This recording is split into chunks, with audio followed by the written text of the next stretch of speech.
Le ministre de la fonction publique et du travail, Mamat Abali Salah. Monsieur le ministre, bonsoir et merci d'avoir accepté de répondre à nos questions. Bonsoir et merci. Voilà, dans une déclaration lue par vous-même le 27 novembre dernier, le gouvernement a annulé tous les protocoles d'accord signés avec les centrales syndicales. Alors, dites-nous quelles en sont les raisons. Écoutez, le gouvernement n'a pas annulé tous les protocoles d'accord qu'il a signés avec les partenaires. Il s'agit de 2 protocoles d'accord. Donc, comme vous le savez, nous avons... Lesquels, les 2 protocoles d'accord? Nous avons un protocole d'accord avec le SYNTAS, c'est le syndicat du ministère des Actions sociales et de la Santé. Et nous avons le protocole de 11 novembre signé entre l'UST et la CLTT. Donc, pour vous dire que, comme vous le savez, il y a cela plus de 4 mois que nous étions dans une situation de crise et que nous avons commencé les discussions avec les partenaires, à tous les niveaux. Nous avons commencé avec les partenaires, tous les 5 centrales que nous avons sur le plan national. Par la suite, par le Comité national de dialogue social. C'est une structure sur laquelle nous avons les 5 centrales, le gouvernement et le Parlement. Donc nous sommes arrivés à un stade où nous allons prévoir tous nos protocoles d'accord. Je vous donne l'exemple, nous avons un protocole d'accord avec SYNTAS, c'est de la santé que je viens de vous dire. Ce protocole a été rompu par le partenaire dès le départ. Nous avons signé ce protocole en juin 2011, sur lequel je peux vous donner, permettez-moi de donner le contenu, en fait, comme avantage financier que cette partie des agents du ministère de la Santé, qu'ils ont au moins le protocole en fait, de 2012 au 2013. Il y a une incidence financière à peu près 17 milliards et demi. Donc, si le gouvernement a favorisé cette partie des personnels du ministère, c'est parce qu'il s'exerce dans un département très sensible, il s'occupe d'une activité aussi très sensible. Et vous pensez qu'en annulant tous ces protocoles d'accord, la situation rentrera dans l'ordre? Donc écoutez, nous sommes arrivés à un stade où nous pensons que c'est avec ça qu'on va partir. Et je n'ai pas fini avec le SYNTAS. Pourquoi le gouvernement, vous avez demandé tout à l'heure, pourquoi le gouvernement a pris cette... parce que nous pensons que le gouvernement a priorisé en fait ces agents de santé en leur accordant des avantages particuliers. C'est parce qu'ils font des activités aussi qui sont différentes des autres activités. Ils s'occupent de la vie des personnes. Et vous voyez, dès le départ, le SYNTAS a rompu dans cette trêve, quelque part dans un article, il dit le SYNTAS observe 3 ans en fait, de trêve. Et là, dès le départ, le SYNTAS a suivi la grève qui est lancée par l'UST et il a rompu le protocole d'accord. Donc, nous pensons que ce n'était pas juste et qu'on revoit cet accord-là. D'accord. Et en convoquant les différents responsables ce matin, quelle a été leur réaction? Bon, comme vous avez suivi avec moi tout à l'heure, nous avons donné l'information et nous étions avec ces partenaires dès le départ. Durant toutes nos négociations, ce n'était pas une surprise pour eux, comme vous avez écouté. Et nous pensons que nous sommes arrivés à un stade où il faut revenir en arrière et être sur tous les à plat. Il faut revoir toutes les choses à plat et que tous les centrales auront les mêmes, je vais dire, d'onde pour commencer les négociations. D'accord. Est-ce que les avantages obtenus par certains métiers, donc, tels que les magistrats, la police, relativement donc, à leur statut particulier, seront également gelés? Non, pas du tout. Ça, c'est une autre chose. Je pense que c'est des ministères qui ont des statuts particuliers qui ne sont pas concernés. Mais je vous dis que nous avons des protocoles, par exemple, d'accord, avec les 7.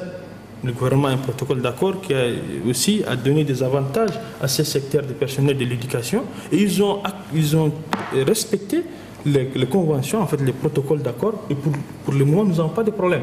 Donc si nous avons des problèmes avec ces protocoles d'accord, parce que d'autre côté les partenaires n'ont pas respecté. Et cette mesure-ci, elle n'est pas respectée? Ce n'est pas une mesure à respecter. Nous avons pris le gouvernement a pris un engagement sur lequel nous pensons, et que vous avez vu tout à l'heure, tous les 5 centrales que nous avons livré l'information, ils pensent que c'est avec ça qu'on peut commencer. Et maintenant, si les centrales syndicales campent sur leur position, quelle sera la prochaine étape? Il n'y a pas une position maintenant. Le gouvernement... Mais puisque la grève continue? Nous ne gérons pas la grève. Nous avons toujours dit qu'il n'y a pas raison où l'UST parte en grève. Et tous les centrales disent la même chose. Mais l'UST insiste et persiste. La grève continue. Non, je pense que nous ne disons pas la même chose avec l'UST. Nous, qu'est-ce que nous disons? Nous disons, écoutez, s'il y a des difficultés, s'il y a des problèmes avec les travailleurs, le gouvernement est prêt de revoir les conditions des travailleurs. Pourquoi on part en grève? Et qu'est-ce qu'on cherche? Et il faut aussi être comment je vais dire, en fait, dans des combats syndicaux. C'est-à-dire quoi? C'est-à-dire qu'il faut voir qu'est-ce que les travailleurs cherchent et qu'est-ce que le gouvernement donne. Monsieur le ministre, dans votre déclaration, vous avez également menacé de sanctionner des travailleurs qui ne respecteraient pas cette décision. Pas du tout, pas du tout. Je n'ai pas sanctionné. Parce que nous sommes dans un pays de droit. Nous avons en fait attiré l'attention des travailleurs concernant le respect des textes. Nous avons constaté pendant cette grève qui a trop duré que certains travailleurs fuient en fait l'application de nos textes. Et par cette déclaration, nous avons rappelé à ces travailleurs que nous sommes dans un pays de droit et que nous sommes tous dans un État, gouvernement, syndicats, toutes structures en fait nationales sont dans cet État. Donc il n'y a pas raison où nous n'allons pas respecter les textes. Ça veut dire quoi? Nous avons, certains départements ont pris des arrêtés conformément à la loi 08 pour réquisitionner des agents. Et par appel en fait de certains partenaires, que certains travailleurs en fait ne respectent pas cette mesure. Or, c'est une mesure légale et conformément à une loi. Donc, si j'ai parlé de ça, c'est pour dire que les travailleurs sont obligés de respecter les textes du pays. Avant de vous laisser partir, et si jamais le gouvernement avait un message à l'endroit de ces centrales, ça serait lequel?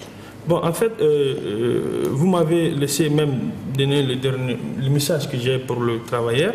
Bon, en fait, nous sommes, comme j'ai dit tout à l'heure, nous sommes dans un pays d'État et que les centrales syndicales ou les structures syndicales, ce sont des structures créées aussi par les textes de l'État.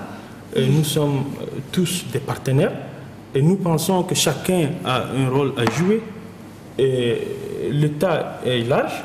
Les politiciens, ils ont leurs plateformes sur lesquelles ils vont jouer la politique. Les organisations syndicales, ils ont leurs plateformes sur lesquelles ils vont jouer leurs intérêts syndicaux. Donc, nous pensons que pendant cette grève, nous avons laissé le temps, c'est vrai, pour que tout le monde dise et pour que les négociations, en fait, soient très larges. Mais nous constatons que nous commençons en fait. Vous avez la volonté, mais l'UST campe toujours sur sa position. Oui, c'est-à-dire que certains partenaires sortent de ces cadres. D'accord. Donc nous disons aux travailleurs qu'ils respectent les textes et qu'ils sont des fonctionnaires de l'État. Donc ils sont obligés d'obéir aux textes de la République. D'accord. Merci, monsieur le ministre, d'avoir répondu.